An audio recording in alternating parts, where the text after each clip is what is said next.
Hello ladies and gentlemen, and welcome to another dungeon guide for instances within the world of Final Fantasy XIV A Realm Reborn with me, Meoni. Today we look at the level 17 to 19 dungeon, the CopperBell Mines, situated within western Fanalan, west of Horizon Camp and east of Uldar.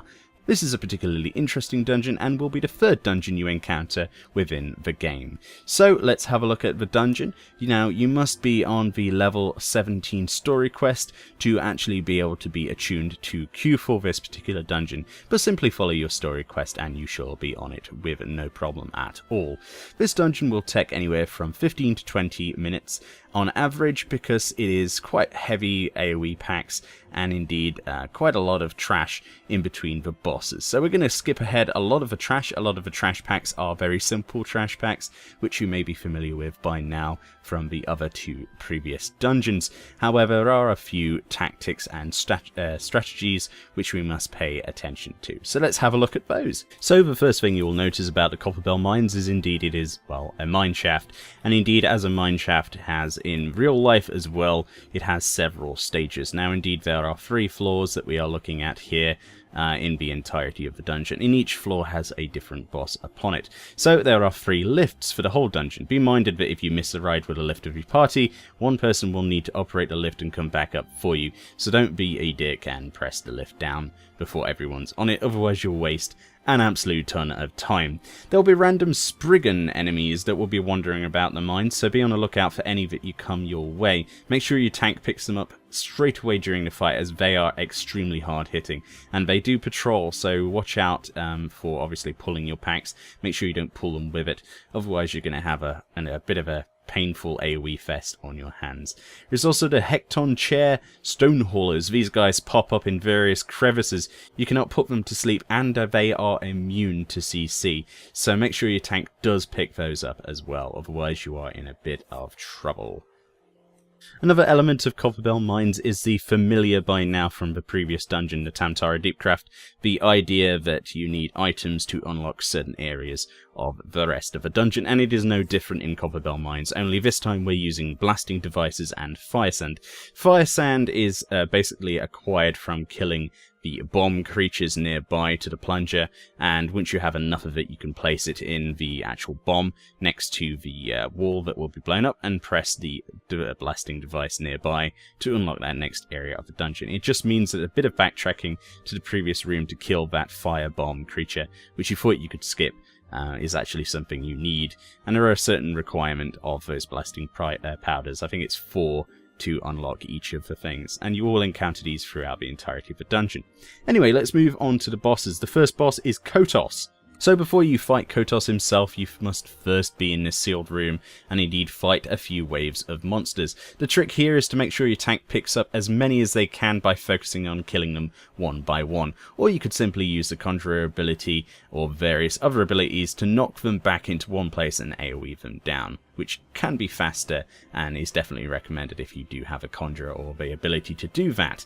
If you have a Thaumaturge in your party, Sleep will be a very useful skill to use if you have proper coordination here, if indeed you decide to go with the non-AoE route. You will also note that Flame Boo, or bombs, pop up every now and again. Make sure your DPS picks them up before they explode, otherwise you'll be doing collateral damage to the area around them, and obviously this room is not particularly big, so you want to focus those down as well before they explode and make your healer's life a misery.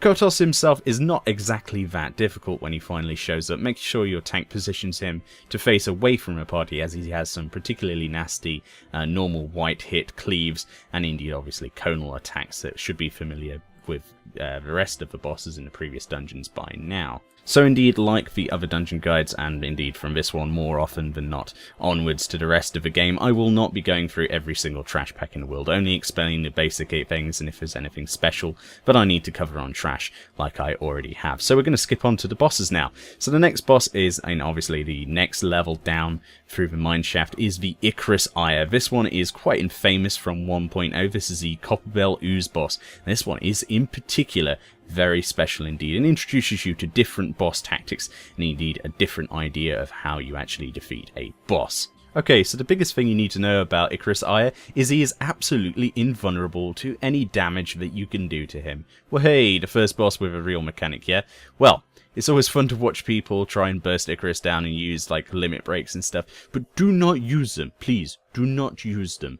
Right, okay, so the goal here is to lure the blasting caps, which are adds, these like bombs basically, to Icarus Ire, and when the caps are ready to explode, make sure Icarus is inside the blasting radius, the big red circle around the explosion, right? And once it does this, the boss basically splits. So every time you successfully blow up a blasting cap near him, it will split him into pieces. After about 4 to 5 successful blasts, you can DPS the little oozers down, AoE them down, use a limit break, whatever you've got left.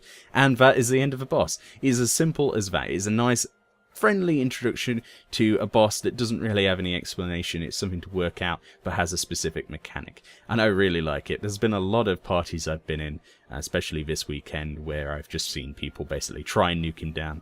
But obviously that's not the way to go. So yeah, that's how you kill this boss. And once you've done that, it's fairly simple. And we'll move on to the third and final boss of the instance, which is again a bit of a beast. And this is Gyges the Great. The mechanic here is very simple. After beating up about 75% of Gyges' life, he will start moving to a boulder and destroy it. This will signal the entrance of adds. This particular boss has a Colossal Slam, which is a front-facing AoE cone attack, which you obviously wish to avoid. This is one of the abilities Gyges dishes out. Make sure your tank positions him facing away from the party, obviously to avoid this and to make it easier. Obviously, stone servants are the adds. These servants will be moving up to nearby boulders and try to destroy them, summoning more servants. You have two choices. You can either kill the adds before they open the boulders and obviously fill the room full of adds, or you can simply focus on killing Gyges like we did here.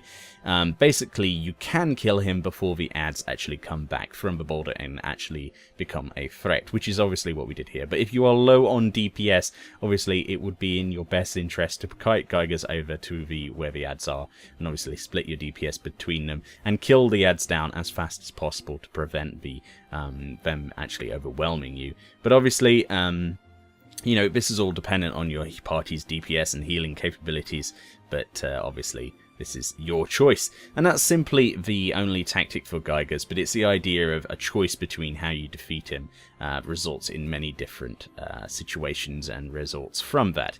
Like many of the fights in Final Fantasy XIV, A Realm Reborn, which you'll be seeing in later dungeons, you do have more and more choices of how you deal with particular bosses, which really depend on the strength and composition of your party, which is a really cool idea. So hopefully you have enjoyed this video and it has been of some use to you if you are exploring these dungeons with me. Be sure to check out AceGamesTV for more stuff as we do it daily on Final Fantasy XIV and many other games indeed, so make sure you sub for that. My name has been Meoni and I'll see you next time in the next dungeon guide.